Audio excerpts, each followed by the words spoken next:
кайтмая Петербурга. İşlemeye yer yok idi. Ressam işlemese o işsiz açtan ölecek mülküm demeye olan.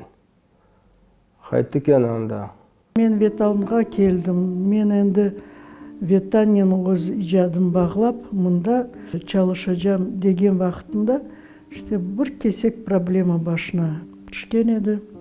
Оны юреги dayanıp olamады. Мен өле дуям.